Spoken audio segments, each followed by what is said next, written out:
Now in this class, we will be doing numericals on critical speed, the topic that we have just studied in the previous class.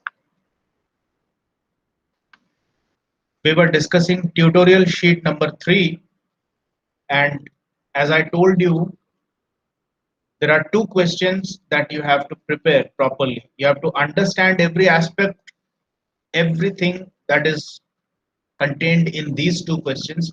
And if you are confident enough in tackling these two questions, and as you can see, these have been asked in your RTO exam.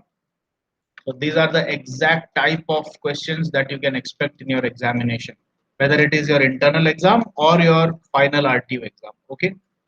So according to me, or rather, if you ask my opinion, you need to prepare these two questions properly. अगर ये question आपने अच्छी तरह से समझ लिए, तो बिल्कुल इसी पैटर्न पे आने वाला कोई भी क्वेश्चन हो, डेटा चेंज करके देते हैं, कैसा भी देते हैं, you will be easily able to do the questions. So let us continue with the explanation about two aspects of bearings that we were discussing. तो जैसा कि आप इन दो क्वेश्चंस में देख सकते हैं, there sometimes you might be given a case of short bearings, and in other instances you could be given an instance of long bearing. तो ये शॉर्ट बियरिंग और लॉन्ग बियरिंग का सिर्फ नाम दे देने से पूरी की पूरी मैथमेटिक्स चेंज हो जाती है इसकी. So this is what we have to understand. When we are dealing with short bearings, that means you are having bearings which have a shorter width. ये जो width है, this is short. So this is a short bearing. And on the other hand, if you have bearings with a wider sleeve length, then you call them as long bearings. Okay.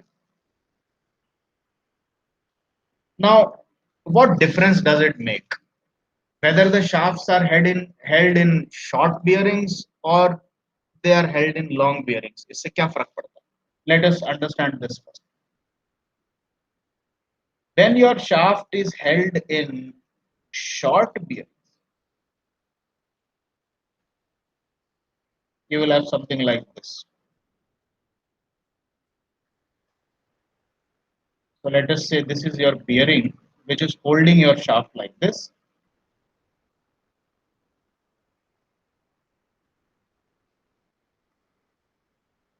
The shaft is passing through it, and then there is the major mass of your rotor which is fixed on the shaft, and then obviously the other side of the shaft would also be held by some similar bearing on the other side.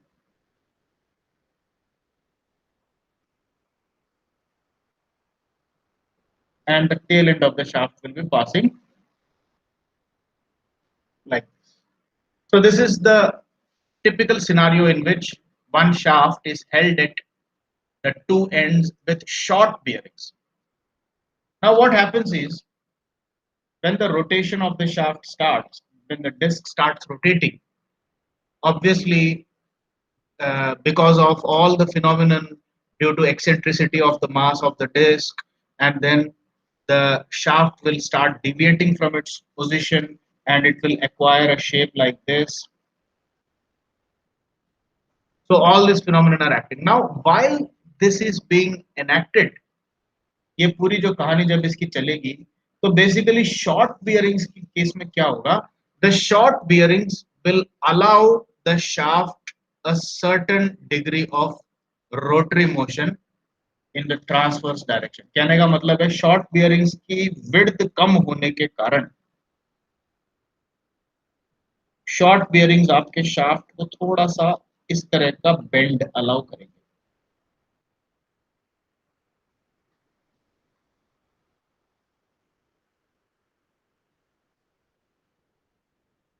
This sort of bend, a slight amount of bending will be allowed. Now this is very much similar to the case of a simply supported beam. कि अगर आप दो simple supports पे अपने shaft को carry कर रहे होते तो भी यही सीन बनता कि आपके अगर शाफ्ट के अंदर बेंडिंग आती तो जो सिंपली सपोर्टेड बीम्स हैं वो इस तरह की ट्रांसवर्स डायरेक्शन में एंगुलर डिफ्लेक्शन को अलाउ कर देती हैं.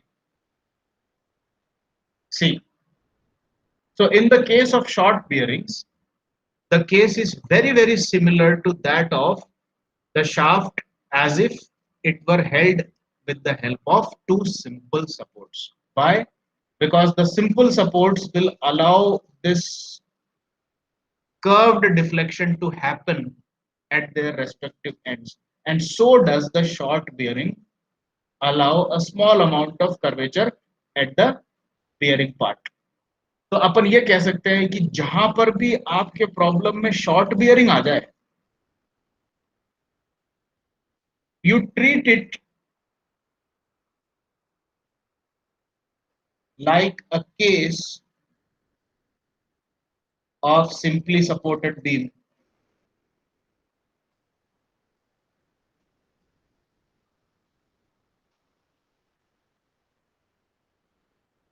Now let us see what happens if instead of a short bearing, your question contains the case of a long bearing. Now long bearings will have, or rather they will hold the shaft like this.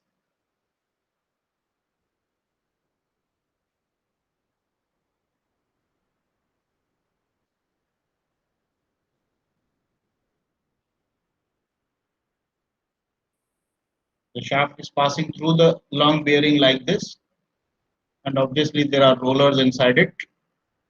The shaft is coming out. Then there is the rotor. The shaft continues, and then again the long bearing at the other end.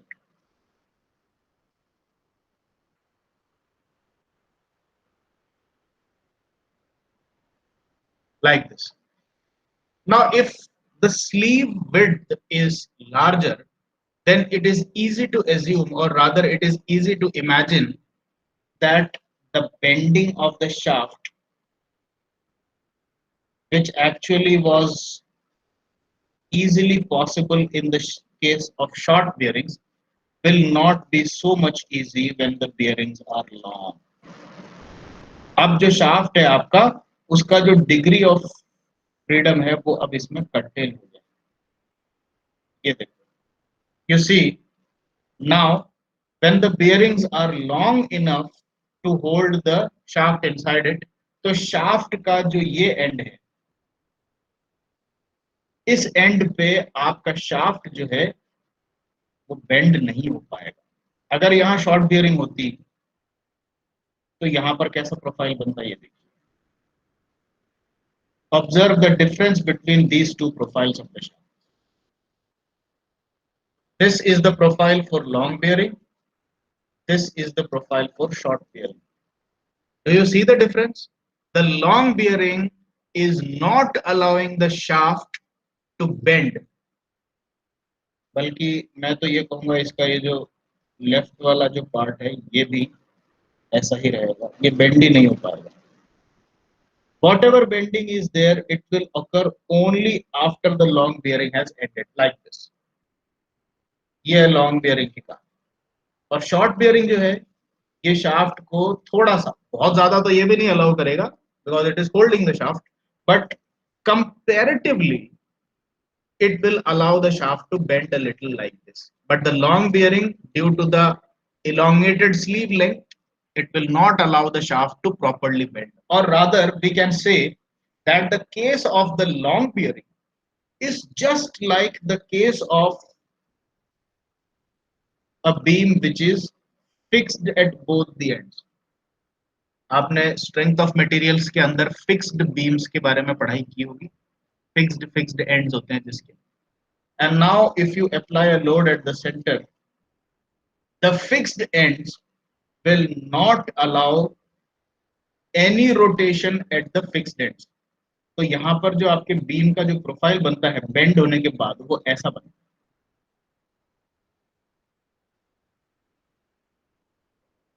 So this is the equivalence of your long bearings. तो जहां पर long bearings होती हैं, long bearings आपके shaft को bend होने नहीं देगी, तो इसलिए वो फिक्स्ड एंड की तरह बिहेव करती है.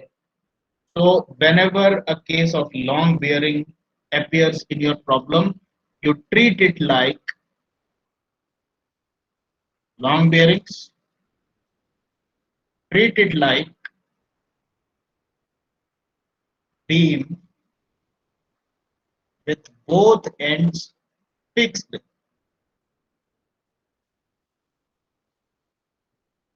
ये कॉन्सेप्ट क्लियर हो गया क्या आपको कि शॉर्ट बियरिंग अगर आ जाए प्रॉब्लम में तो आपको उसको सिंपली सपोर्टेड बीम की तरह ट्रीट करना है, और अगर लॉन्ग बियरिंग आ जाए तो आपको उसको फिक्स्ड बीम की तरह ट्रीट करना है. डिड यू गेट दिस और नॉट? Yes. ठीक है. Now mathematically or technically speaking, how does this influence your equations? When you have a simply supported beam and then you apply a central loading, your beam gets deflected like this.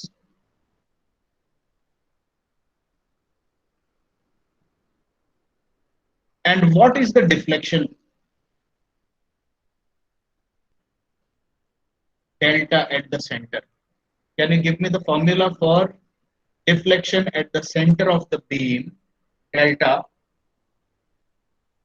if the shaft is made of material of modulus of elasticity E, it has the area moment of inertia of its cross section equal to I. What is the value of delta, or what is the formula of delta? किसी को formula याद है क्या? WL cube upon 48 EI. Very good. WL cube upon 48 E. ठीक है.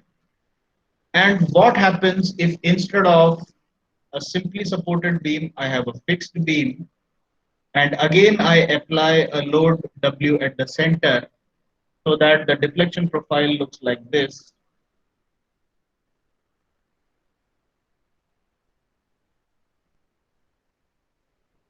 What is the deflection at the center in this case?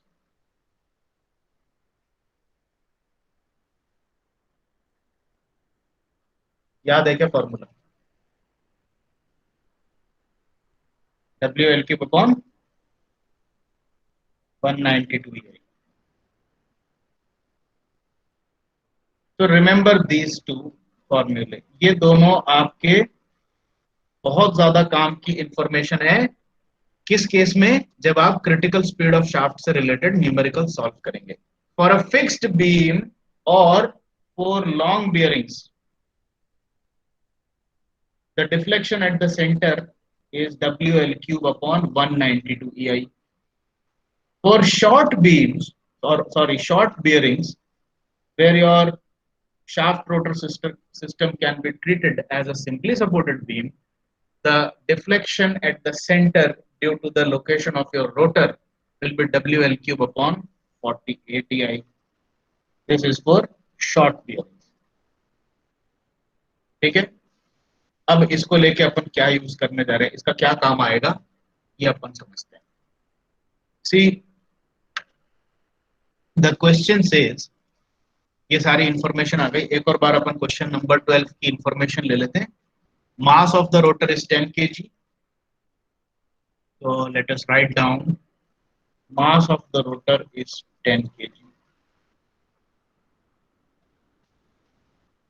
Diameter of the shaft is 24 mm.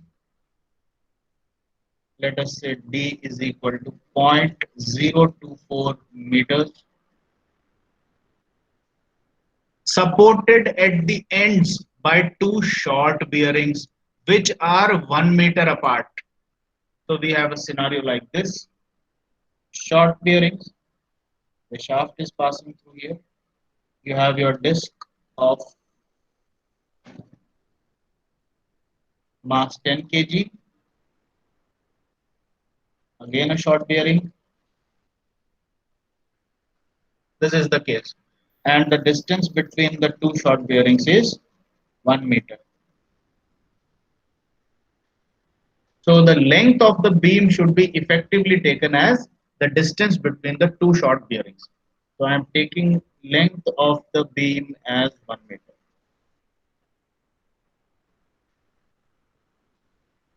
Okay, 1 meter apart. The shaft rotates at 2400 RPM.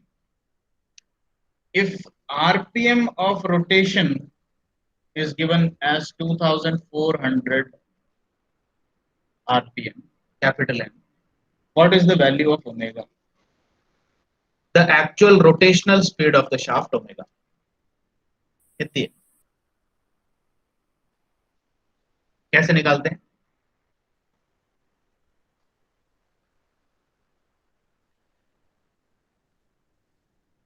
2 pi n by 60. It is 2 pi n by 60. ठीक है, अभी निकालने की जरूरत नहीं है. You understand it. It's just a matter of using your calculator. ठीक है, ओमेगा निकाल सकते हैं अपन.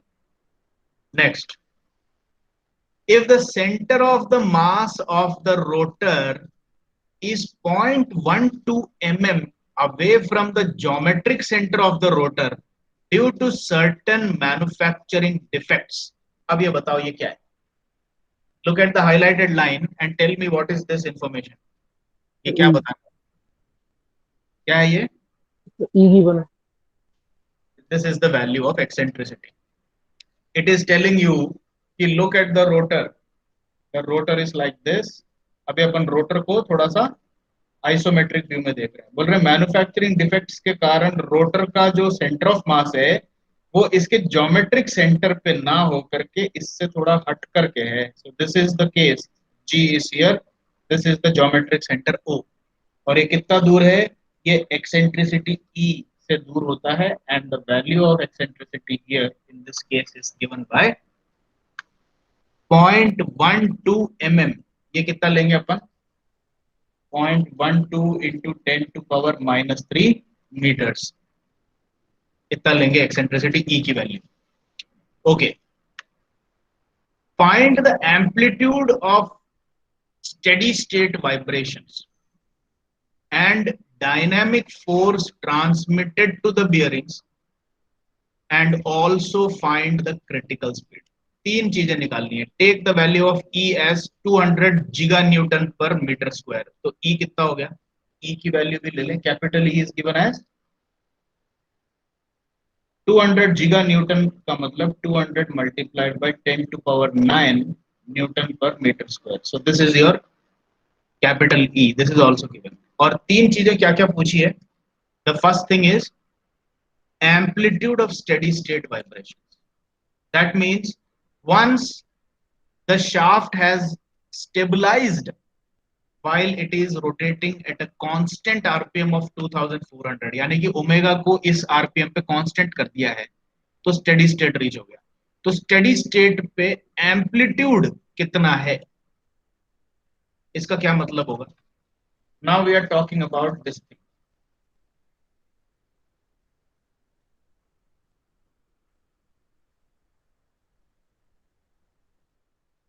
आपका शाफ्ट जो है वो थोड़ा बहुत विपिंग दिखाएगा. भाई आपका ओमेगा कुछ भी हो, थोड़ा बहुत तो विपिंग आएगा ही आएगा. एक्चुअल क्रिटिकल स्पीड पे आएगी तब जाकर के विपिंग बहुत ज्यादा हो जाती है.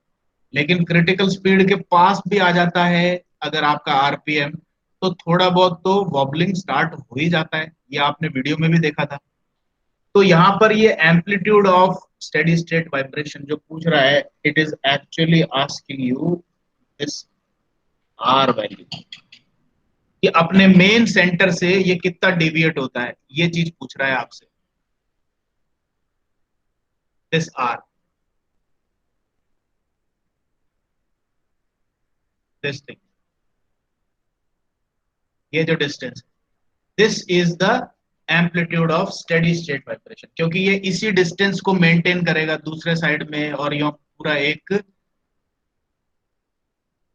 ओवल सा शेप बनाता है ना ये आपका शाफ्ट, इस तरीके से इन ऑल डायरेक्शन.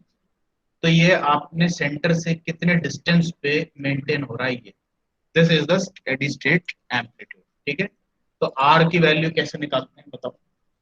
सीधा सीधे फॉर्मूले का, ये जो स्टेडी स्टेट वाइब्रेशन का एम्पलीट्यूड पूछ रहा है, इस क्वेश्चन का आंसर है सीधे सीधे कैपिटल आर की value which is given as, formula किसी को याद हुआ है क्या अभी तक? R square E upon 1 - R²। 1 - R²। ठीक है, तो स्मॉल ई तो दे रखा है, ये अपन को पता है। स्मॉल आर क्या होता है? Omega upon omega N. ठीक है, ओमेगा तो आपने देख लिया, 2πn/60 से निकाल लिया आपने, तो omega is also known to you. अब बस आर और पता करने के लिए ओमेगा एन चाहिए। ओमेगा एन का क्या फॉर्मूला है? Under root of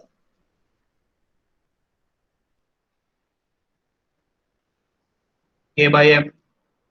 m or the mass of the central disk is already given to you, ये रहा 10 kg गिवन है।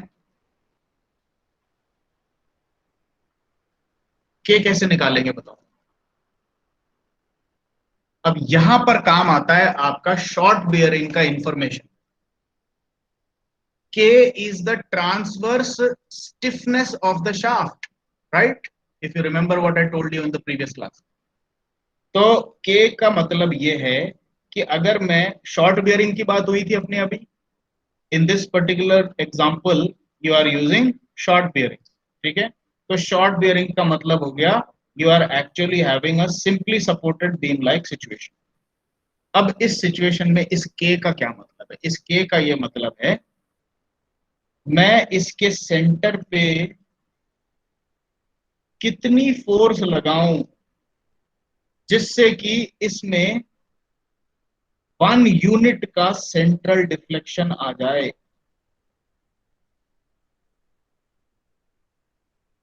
1 यूनिट, यही तो के की डेफिनेशन होती है।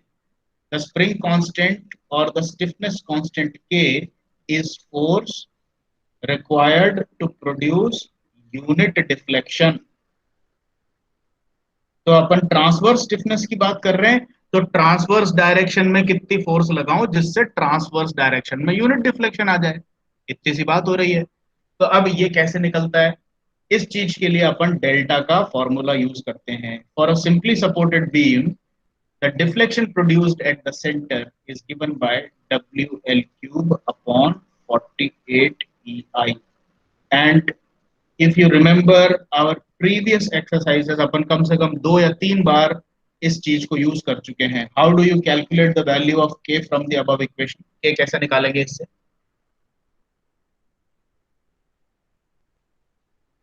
ये डब्ल्यू जो आप प्लेस कर रहे हो सेंटर पे, ये तो हो गई फोर्स, और ये डेल्टा जो प्रोड्यूस हो रहा है सेंटर पे, ये हो गया डिफ्लेक्शन। बताओ के कैसे निकलेगा? फोर्स अपॉन डिफ्लेक्शन है W/डेल्टा। सीधे सीधे इसको रीअरेंज करो डब्ल्यू अपॉन डेल्टा निकालने के लिए, this will give you 48 EI upon L³ so your k can be found by applying this equation 48 EI upon L cube if you have short bearings।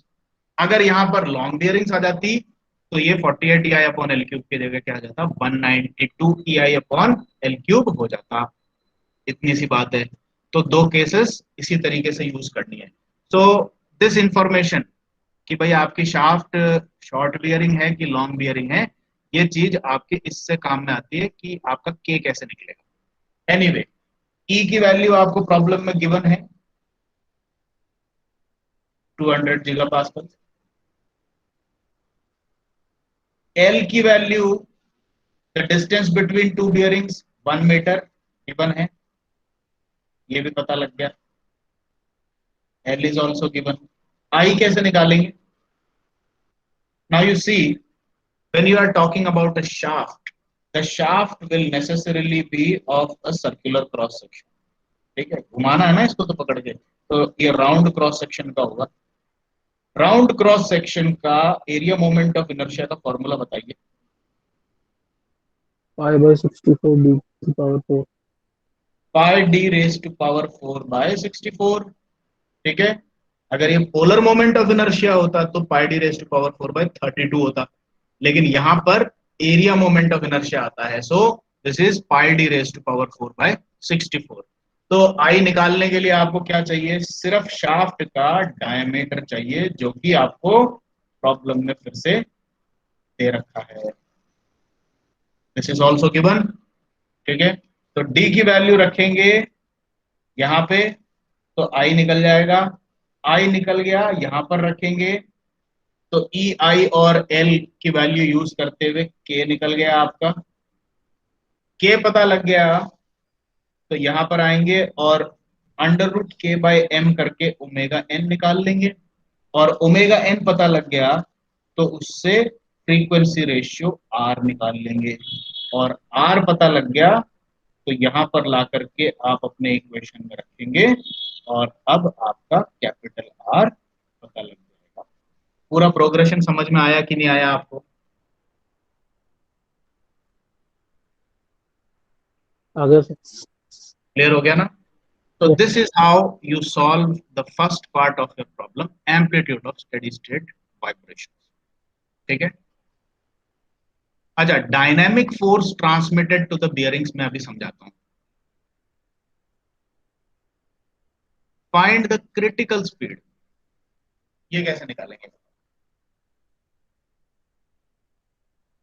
भाई? Critical speed का chapter पढ़ रहे हैं अपन, तो critical speed तो निकालना सबसे पहले ही सीखना चाहिए ना अपने को। आपने एम्पलीट्यूड ऑफ डायनेमिक वाइब्रेशन सब निकाल लिया, but what is critical speed? इस पूरी कहानी में अगर मैं आपसे बाकी और कुछ नहीं बात करता, मैं तो बोलता है भाई ये शाफ्ट है, शॉर्ट बियरिंग है, सब बता दिया। आप तो सिर्फ मुझे बताओ क्रिटिकल स्पीड कितनी है, तो आप इसका जवाब कैसे देते हैं? What is critical? अच्छा, क्रिटिकल स्पीड की कंडीशन क्या है? What is the condition of whipping और बॉलिंग स्पीड? और ओमेगा बराबर ओमेगा एन हो जाएगा। बस यही तो याद रखना है। तो क्या मैं ये कह सकता हूं कि क्रिटिकल स्पीड क्या है? इस सवाल का जवाब बहुत आसान है, ओमेगा एन है भाई। बस, इट इज ओमेगा एन। और ओमेगा एन तो आप पहले ही निकाल चुके हो। आपके आर निकालने के दौरान आपने ओमेगा एन तो ऑलरेडी निकाल लिया कि नहीं निकाल लिया? Yes sir. अंडर रूट के बाई एम करने से ओमेगा एन आ गई, लेकिन अब एक छोटा सा काम और करना है। Since the critical speed is asked, not the critical angular speed. ठीक है, अगर क्रिटिकल एंगुलर स्पीड पूछते तब तो ओमेगा एन इन रेडियन पर सेकेंड चल जाती। तो ओमेगा एन पता है आपको। आपको अब एक छोटा सा काम और करना है, इसको आरपीएम में कन्वर्ट करना है। तो अगर मैं आपको कोई वैल्यू रेडियन पर सेकंड में दे दूं तो उसका आरपीएम वैल्यू निकाल सकते हो क्या? Yes sir. ये फॉर्मूला रटा हुआ ही है, omega is always equal to 2 pi n/60। तो अगर मैं ओमेगा एन की बात करूं तो 2 पाई n लिख दूंगा, और ये जो n लिखा है, this is your critical speed. तो critical speed n is equal to 60 times your omega n divided by 2 pi. हो गया ना काम? ठीक है। Yes sir. So always remember, critical speed पूछे तो उसका आंसर आरपीएम में देना है आपको। अगर आपने उसको आरपीएम में कन्वर्ट नहीं किया और आपने सिर्फ ये बोल दिया माई क्रिटिकल स्पीड इज इतना रेडियन पर सेकेंड, तो यहां आपके आधे से एक नंबर कट सकता है, even in your RTO exam. ठीक है। तो critical speed should necessarily be in RPM. हालांकि वो है तो ओमेगा एन, लेकिन ओमेगा एन तो रेडियन पर सेकेंड में होता है, उसको आरपीएम में कन्वर्ट करना है। तो this is how you do it. ठीक है। तो this part is also over, you have found the critical speed also. अब आती है बात dynamic force transmitted to the bearings. यहां पर क्या बात हो रही है? बोल रहा है भाई अब आपकी क्रिटिकल स्पीड पे है, या अभी क्रिटिकल स्पीड पे तो नहीं चल रही है आपकी, ओमेगा किस पे चल रही है वो दे रखा है इन्होंने। कि 2400 आरपीएम पे चल रही है आपकी शाफ्ट। तो देखो, ये अपनी शॉर्ट बियरिंग्स हैं, और शॉर्ट बियरिंग्स पे अभी ये हाल हो रहा है।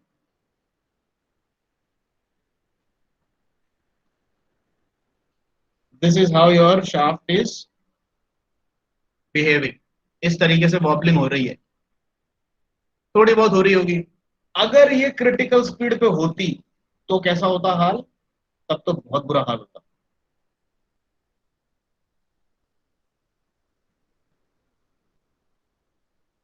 Your shaft would be almost on the verge of breaking. ठीक है, अगर क्रिटिकल स्पीड पे, अगर ओमेगा की वैल्यू ओमेगा एन पे आ जाती तो ये हाल होता। लेकिन अभी आपका ओमेगा कुछ आरपीएम पे चल रहा है, अभी क्रिटिकल स्पीड पहुंची नहीं है, लेकिन क्रिटिकल स्पीड के आसपास कहीं होगी तो ऐसा कुछ सीन चल रहा होगा। ठीक है, तो अभी भी कंपैरेटिवली सेफ तो है। तो अब आपको वो वीडियो याद होगा जो मैंने सुबह दिखाया था, तो उसमें साफ सी बात है भाई, आपका जब इस तरह की बॉबलिंग होती है तो बियरिंग्स पे लोड आएगा कि नहीं आएगा? ये बताओ, बियरिंग्स को परेशानी नहीं होगी ऐसे उछलते हुए शाफ्ट को पकड़े रखने में? होगी ना। बिल्कुल होगी। तो this is what they are asking, कि भाई अगर ये शाफ्ट बिल्कुल प्यार से अपनी सेंट्रलाइज्ड लोकेशन पे अगर रोटेट कर रही होती, तब तो बियरिंग पे कोई फोर्स ही नहीं आता। फिर तो क्या फोर्स आता बियरिंग पे? सिर्फ ये रिएक्शन फोर्स आता, जो कि शाफ्ट की वेट को संभाले रखने में काम आती। तो शाफ्ट को अगर वेटलेस मान भी रहे हो, तो ये बीच में जो रोटर लगा है, इस रोटर का जो डाउनवर्ड वेट है, इस वेट का हाफ बाय हाफ इन दोनों बियरिंग्स पे नॉर्मल रिएक्शन आ जाता। तो सिर्फ इतना सा डायनामिक लोड आता अगर ये परफेक्टली बैलेंस्ड रोटर होता और इसमें कोई वॉबलिंग नहीं होती तो। ठीक है, लेकिन अब क्या प्रॉब्लम हो रही है? अब आपका शाफ्ट जो है वो इस तरीके से अपनी पोजीशन से डिस्प्लेस्ड है। So what is going to happen now? अब ये जो ऊपर को सेंट्रीफ्यूगल फोर्स है, इसका जो रिस्टोरिंग फोर्स है, ये डेल्टा, ये रिस्टोरिंग फोर्स को कौन झेल रहा है? ये बियरिंग है। सो whenever you think about the dynamic force experienced by the bearings, तो आपको सिर्फ ये देखना है कि भाई बियरिंग पे फोर्स कौन लगा सकता है। बियरिंग पे फोर्स सिर्फ वो कंपोनेंट लगा सकता है जो बियरिंग के साथ में कांटेक्ट में है या कनेक्टेड है। तो बियरिंग पे फोर्स ये डिस्क नहीं लगा रही, इस डिस्क पे एक्ट करता हुआ सेंट्रीफ्यूगल फोर्स भी नहीं लगा रहा। बियरिंग पे फोर्स, डायनामिक फोर्स कौन डाल रहा है? शाफ्ट डाल रहा है। और शाफ्ट जब बेंड हो रखा है, तो शाफ्ट पे रिस्टोरिंग फोर्स है के डेल्टा। तो ये के डेल्टा को फील करेंगे दोनों बियरिंग्स। गॉट इट और not? Did you understand the physics behind it? Yes sir. So whenever you are trying to find, ये एक बहुत ट्रिकी क्वेश्चन होता है डायनामिक फोर्स का, और ये 90% ऑफ स्टूडेंट्स को इसका कॉन्सेप्ट कभी क्लियर ही नहीं होता। किताबों में फॉर्मूला दे देते हैं, dynamic force is equal to K delta, और इवन किताबों में कुछ जगह पे dynamic force is equal to M E plus R omega square भी दे रखा है। बोलते हैं this is the dynamic force. तब आप पूछोगे सर ये वाली फोर्स कौन सी है? ये तो डिस्क पे लगती है, ये तो डिस्क की सेंट्रीफ्यूगल फोर्स है ना। M E plus R omega square is the centrifugal force of the disc. तो इसमें भी यही तर्क लगता है कि भाई एक पर्टिकुलर ओमेगा पे जब रोटेशन चालू हो जाएगा, तो ये के डेल्टा और M E plus R omega square तो बराबर हो जाते हैं। तो इसलिए के डेल्टा की जगह अगर किसी ने आपको dynamic force M E plus R omega square लिख के दे दिया, तो ये भी एक तरह से गलत तो नहीं है। लेकिन इसकी फिजिक्स आपको समझनी है कि M E plus R omega square is the force acting on the disc, और वो डिस्क चूंकि शाफ्ट के साथ कनेक्टेड है, तो वो फोर्स शाफ्ट पर भी लगती है।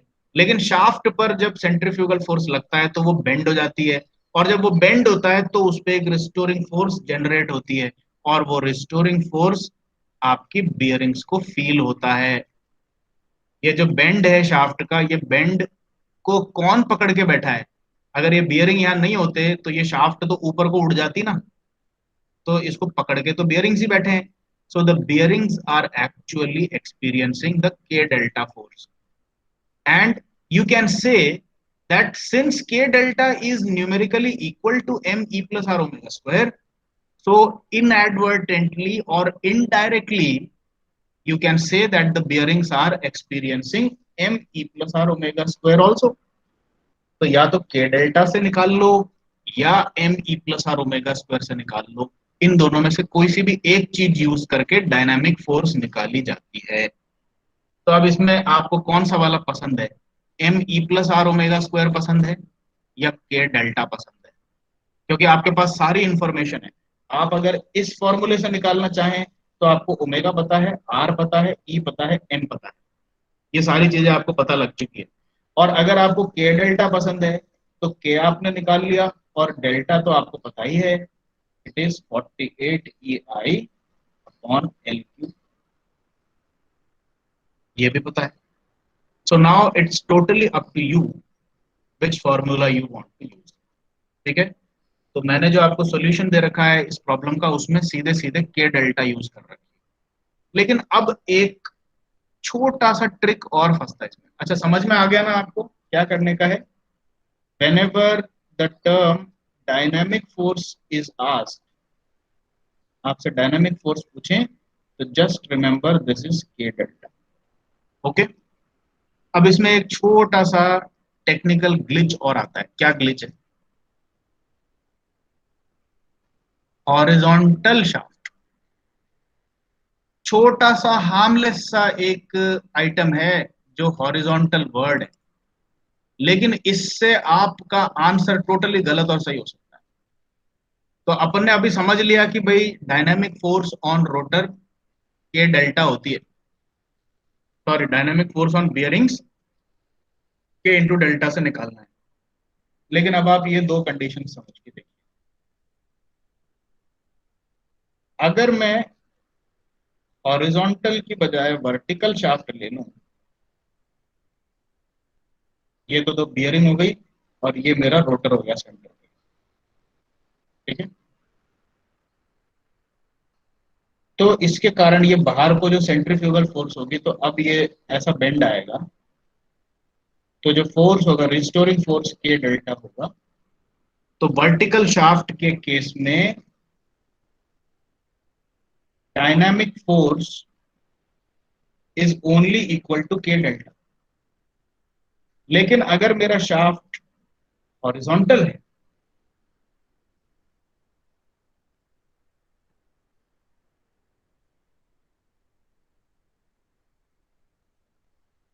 तो जो रिस्टोरिंग फोर्स है के डेल्टा, उसके साथ साथ मेरा एम जी भी एक्ट कर रहा है।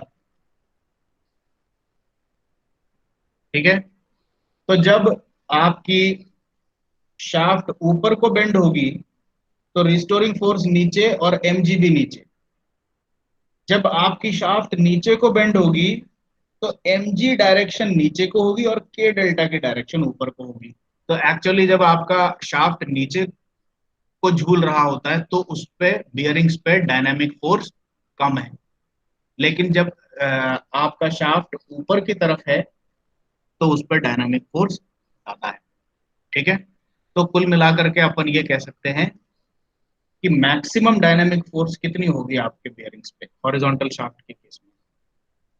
के डेल्टा होगी, के डेल्टा प्लस एम जी होगी, या के डेल्टा माइनस एम जी होगी? तीनों में से बताइए which should be considered as the dynamic force on your bearings for horizontal shafts?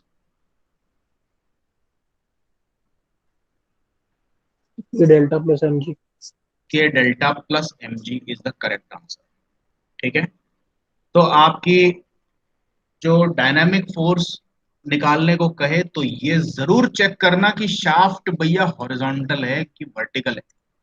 देखो सेकंड वाले केस में वर्टिकल स्टील शाफ्ट दे रखी है, ठीक है, so everything will be treated for a vertical shaft. तो इस केस में अगर डायनामिक फोर्स निकालने को कहे तो आपको mg का फैक्टर लेना ही नहीं है, क्योंकि mg इस केस में कैसे एक्ट कर रही है, ये k डेल्टा के परपेंडिकुलर डायरेक्शन में एक्ट कर रही है, तो इसलिए k डेल्टा को अफेक्ट ही नहीं करेगी।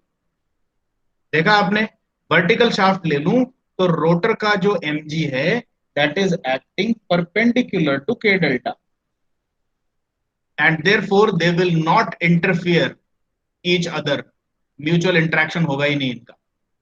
लेकिन हॉरिजॉन्टल शाफ्ट के केस में के डेल्टा और mg एक ही डायरेक्शन में आ जाती हैं, the line of action is the same. So at some instances the dynamic force will be k delta minus mg, at some instances the dynamic force will be k delta plus mg। K delta तो force कभी आएगी ही नहीं horizontal shaft, या तो minus mg होगा या plus mg होगा। और अगर अपन मैक्सिमम डायनामिक फोर्स की बात करें, यहाँ पे मैक्सिमम पूछ रहा है क्या, देखें जरा, find and dynamic force transmitted to bearings पूछ रहा है। लेकिन आपको कभी भी डायनामिक फोर्स ट्रांसमिटेड पूछे तो आप तो मैक्सिमम मान लेना, ठीक है, क्योंकि मिनिमम फोर्स निकाल के हमको करना क्या है, we should be aware of the maximum force जो कि बियरिंग पे फेस हो रही है। तो the answer is k delta plus mg। And why is it k delta plus mg? Because your shaft is horizontal, that is why. अगर ये vertical होता तो आपकी रिस्टोरिंग फोर्स सिर्फ के डेल्टा होती। ये याद रखोगे कि नहीं रखोगे?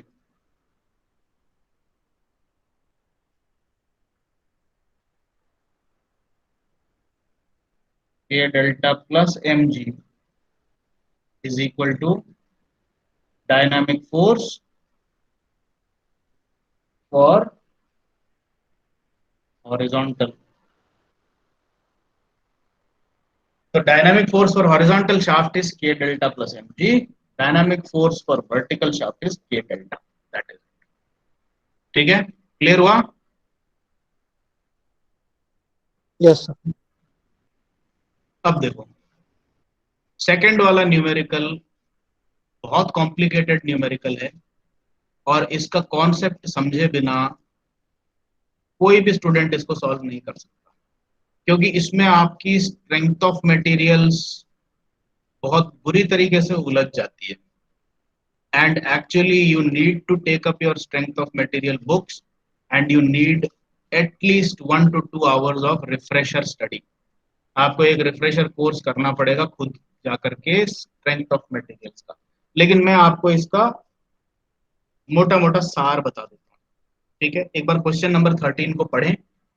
अच्छा ये ध्यान रखना, ये क्वेश्चन आ सकता है आपके, जैसा मैंने आपको पहले ही बता दिया, क्वेश्चन नंबर 12 और क्वेश्चन नंबर 13, इसमें जो इंफॉर्मेशन है इन इंफॉर्मेशन को जगल करके क्वेश्चंस बन जाते हैं, और इसके बाहर कुछ भी नहीं है आपके।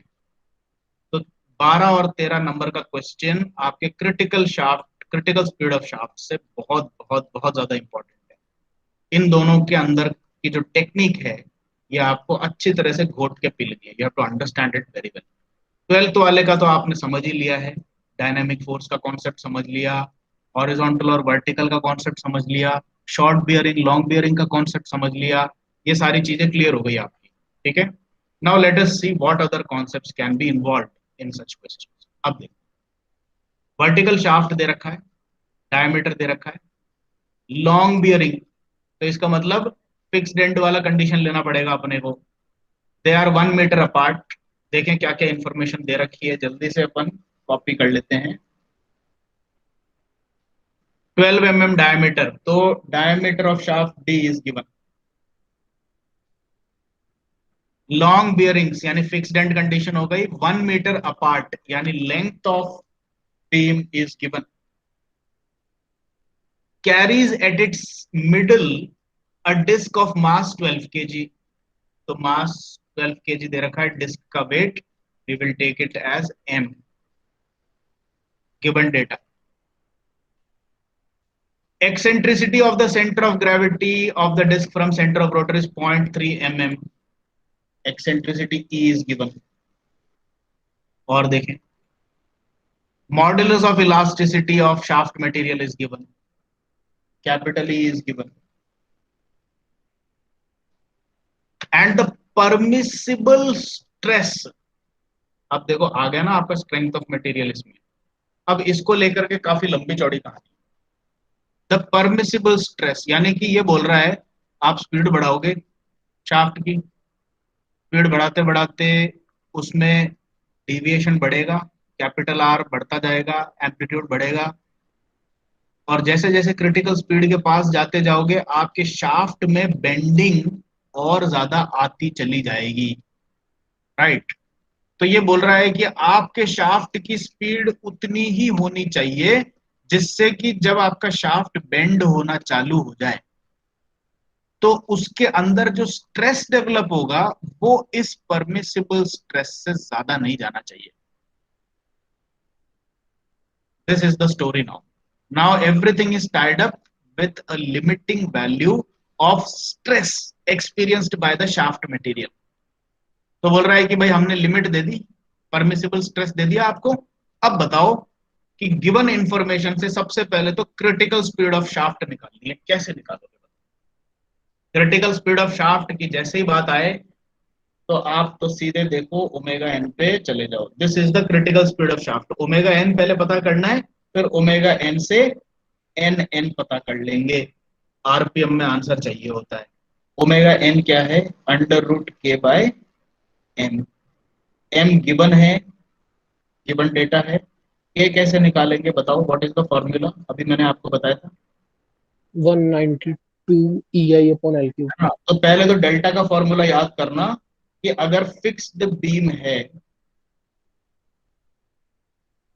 क्योंकि लॉन्ग बियरिंग्स है, ठीक है, तो सेंट्रल लोड अगर W है तो डेल्टा कितना होगा? Delta will be equal to WL³ upon 192 EI। तो इससे K निकल जाता है, K is equal to W by delta. So K is 192 EI upon L³। तो अब देखो क्या क्या चीजें गिवन है। E गिवन है, प्रॉब्लम के अंदर E गिवन है। L गिवन है क्या? L गिवन है।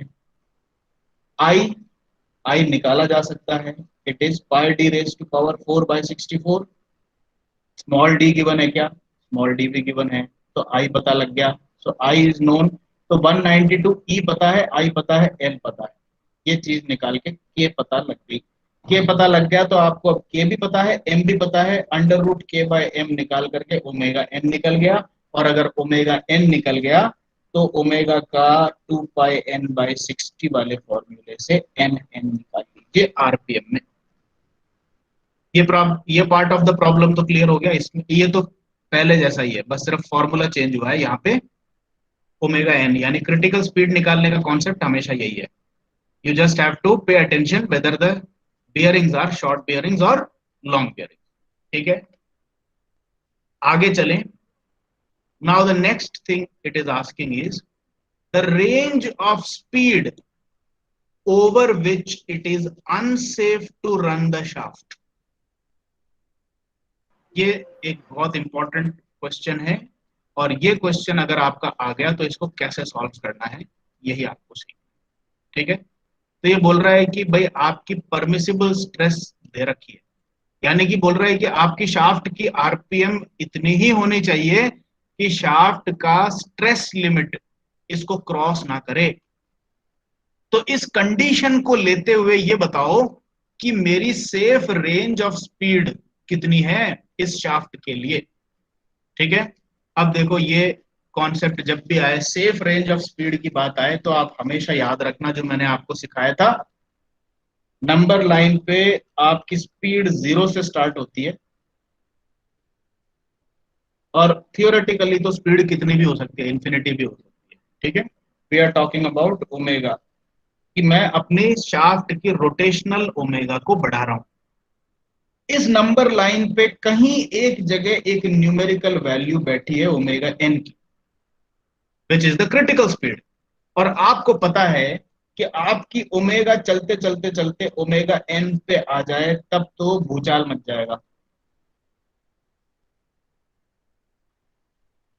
Your amplitude is going to go extremely high in this case. अब ये जो मैंने ऊपर ये माउंटेन जैसा बनाया है, आप ये मान लो I am plotting the value of capital R. ठीक है, कैपिटल आर की वैल्यू को मैं ऊपर प्लॉट कर रहा हूं, यानी कि आपका शाफ्ट कितना डिविएट हो रहा है। So basically at the value of omega N you are getting the maximum deviation from the centre. लेकिन अब देखो, अगर आपकी शाफ्ट सिर्फ इतनी सी बेंड हुई है और अगर आपकी शाफ्ट इतनी बेंड हुई है, तो मेरे को ये बताओ ज्यादा स्ट्रेस कौन से वाले सिचुएशन में आ रही है? सिचुएशन नंबर 1 में आ रही है कि सिचुएशन नंबर 2 में आ रही है? तो सेकंड। सेकंड वाले में ज्यादा है। तो इसका मतलब है कि आपकी ये जो परमिसिबल स्ट्रेस है जो इन्होंने दे रखी है, this is related with the value of R. ये देखो, अगर मैं अपनी ओमेगा की स्पीड बढ़ाते बढ़ाते यहां आता हूं, तो मैं मीन पॉइंट से इतने डिफ्लेक्शन की बात कर रहा हूं। अगर मैं स्पीड बढ़ाते बढ़ाते यहां आता हूं, तो मैं मीन पोजीशन से इतने डिफ्लेक्शन की बात कर रहा हूं। और मैं स्पीड बढ़ाते बढ़ाते अगर यहां आ गया, तो मैं अपने इतने डिफ्लेक्शन की बात कर रहा हूं। और अगर ओमेगा एन पे आ गया, तो फिर तो शाफ्ट ही खत्म। आपने देखा था एक वीडियो में शाफ्ट कैसे टूट के बिखर गया था पूरा। ठीक है, तो ओमेगा एन पे तो पहुंचना ही नहीं है। तो ये बोल रहा है कि जैसे जैसे मैं ओमेगा बढ़ा रहा हूं, मेरा डिफ्लेक्शन बढ़ रहा है। और मेरा डिफ्लेक्शन जब बढ़ रहा है, इस तरीके से जब डिफ्लेक्शन इंक्रीज होता जा रहा है, तो मेरा स्ट्रेस भी बढ़ रहा है। तो ये बोल रहा है कि आप मेरे को ये बताओ कि गिवन परमिसिबल स्ट्रेस के लिए ये रेंज कितनी है। मतलब आप मेरे को ये बताओ कि एक ओमेगा की वैल्यू यहाँ पर ओमेगा एन 1 हो और एक ओमेगा की वैल्यू यहाँ पे ओमेगा 2 हो, तो आप ये कह सकते हो कि ओमेगा 1 से लेकर के ओमेगा 2 तक की जो अंदर की जो बीच की स्पीड रेंज है, ये तो हो गई unsafe. This range is unsafe. तो सेफ रेंज ऑफ स्पीड क्या हुई? All speeds below W sorry omega 1, ये सेफ है। And all speeds above omega 2, ये सेफ। तो this is what we are trying to find out. अब इसका trick देखो कैसे है, ये कैसे पता किया जाए। इसका पूरा solution, solution to vibration tutorial sheet number 3 में आंसर नंबर 13 के अंदर मैंने बहुत डिटेल में एक्सप्लेन करके दिया हुआ। ठीक है, ये जो एक्सप्लेनेशन यहाँ पर है, ये जो इंटरेस्टेड स्टूडेंट्स हैं और जो ध्यान से समझ रहे हैं, उनके लिए तो मेरे को अब आगे बोलने की भी जरूरत नहीं है। They can simply go and check the solution from my given solution जो मैंने लिख के आपको दिया हुआ है। लेकिन अभी for the sake of completion of the class I will simply tell you the logic behind it. ठीक है,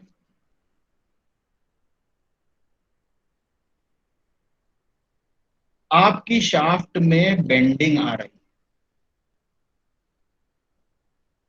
विपिंग या वर्लिंग के कारण। ठीक है, तो अपन जो परमिसिबल स्ट्रेस की बात कर रहे हैं, दिस इज बेंडिंग स्ट्रेस, पहली बात। ठीक है, बेंडिंग स्ट्रेस का स्टैंडर्ड फॉर्मूला होता है bending moment m multiplied by I, area moment of inertia of the shaft, sorry, multiplied by upon I। ये फॉर्मूला याद है क्या किसी को? Yes sir. mb is bending moment, y is the maximum distance from neutral axis, and ia is the area moment of inertia। ठीक है, तो आपको प्रॉब्लम में परमिसिबल स्ट्रेस बोल रखा है कि maximum permissible stress 70 mega Newton. Mega का मतलब कितना होता है? 10 सिक्स। To power 6। तो ये बोल रहा है कि भाई इस सिग्मा बी को रख लो 70 इंटू 10 to power 6 और इसके बराबर रखो M B into Y upon I. ठीक है, अब ये बोलता है आई ए क्या है? आई ए आपको ऑलरेडी पता है, पाई डी रेस टू पावर 4/64। क्या इसको कम ज्यादा किया जा सकता है क्या? आई ए को कम ज्यादा कर सकता हूं क्या? मैं चेंज कर सकता हूं? No sir. तो आई ए तो फिक्स है भाई। आपने बोला कि इस लिमिट को क्रॉस नहीं करना है, तो बोला आई ए से कोई नाता रिश्ता है क्या इस लिमिट का? बोला कुछ नहीं है, आई ए तो जो है सो है, बस खत्म बात, पाई डी रेज टू पावर 4/64। उसी तरीके से ये y क्या है? y की बात करने के लिए you have to come to the cross section of the shaft and you have to see which is the neutral axis. This is the neutral axis, cross section. And the maximum distance of the fiber from the neutral axis measured perpendicular to it is the value of y. तो अगर diameter of shaft d है, y कितना हुआ बताओ? D/2। y is d/2। तो अब ये बताओ, क्या y के साथ में कोई बार्गेनिंग हो सकती है कि इस परमिसिबल स्ट्रेस लिमिट को एक्सीड करने में क्या y का कोई रोल है?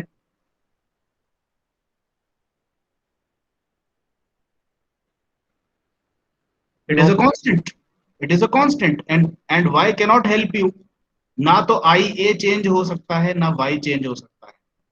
y की वैल्यू d/2 है, आई ए की value pi D raise to power 4/64 है। The only thing that can change is the bending moment. तो आप क्या करोगे, y की वैल्यू रखो d/2, आई ए की वैल्यू रखो पाई डी रेज टू पावर 4/64, और परमिसिबल स्ट्रेस सिग्मा बी की वैल्यू रखो 70 इंटू 10⁻⁶, और इन चीजों से निकालो कि what is the permissible value of bending moment. यहां तक आ गए अपन? ठीक है कि भाई बेंडिंग मोमेंट की मैक्सिमम परमिसिबल वैल्यू कितनी है, वो इस इक्वेशन से निकल जाएगी। अब बेंडिंग मोमेंट आपके फिक्स्ड बीम में कैसा होता है, ये आपको स्ट्रेंथ ऑफ मटेरियल से पता होना चाहिए। The bending moment diagram of your fixed beam is like this, where the maximum bending moment occurs at the center, and the value of this maximum bending moment is WL/8। अच्छा ये बताओ, इसके बाद किसका लेक्चर है आपका?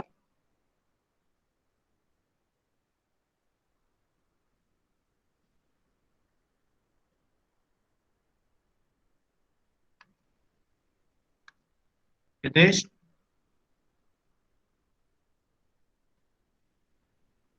Sir देख रहे हैं, 1 मिनट। इसके बाद क्या है? सर देख रहा हूँ, 1 मिनट देख के बताता हूँ। अच्छा देख लो।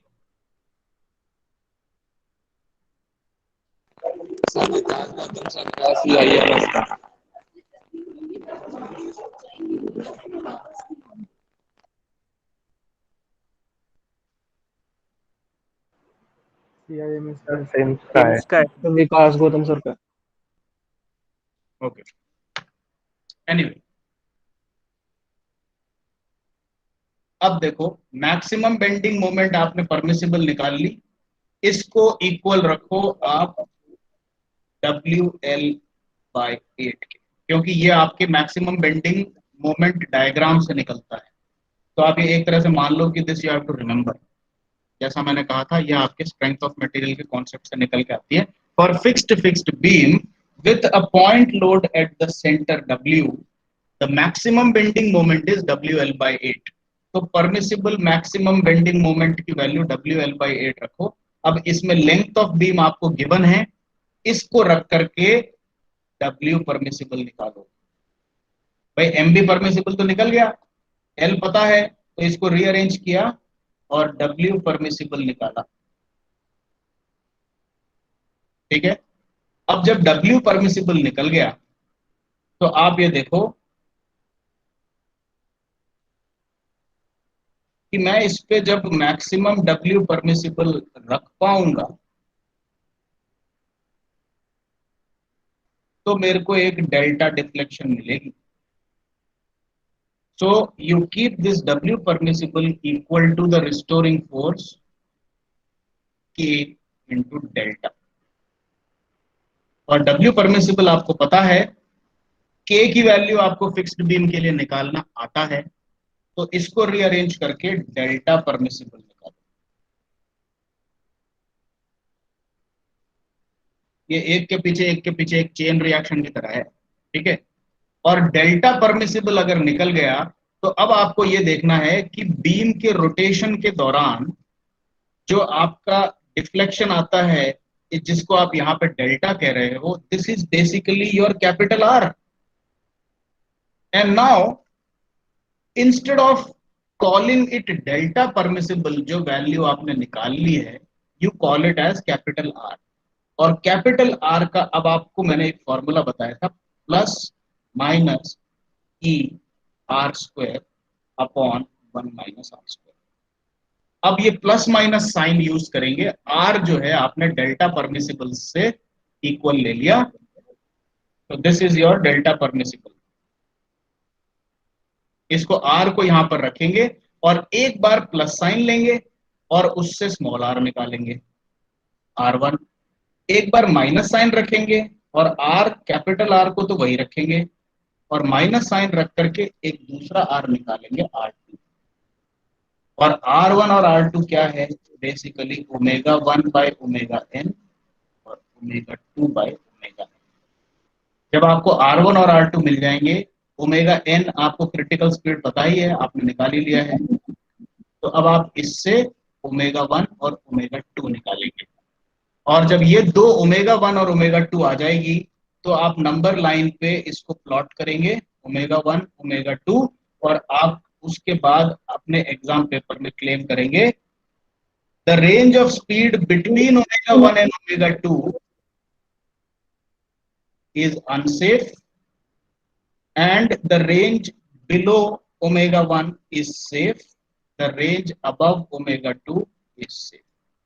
ये चीज की, ये लंबा क्वेश्चन है, थोड़ा सा टिपिकल है, but the entire question is completely explained in the solution given by me for tutorial sheet number 3। तो इसको एक बार चेक करना, मैंने आपको समझाने की कोशिश कर ली एक बार पूरी, but please go through the solution also। And now please stay with me, I will take your attendance।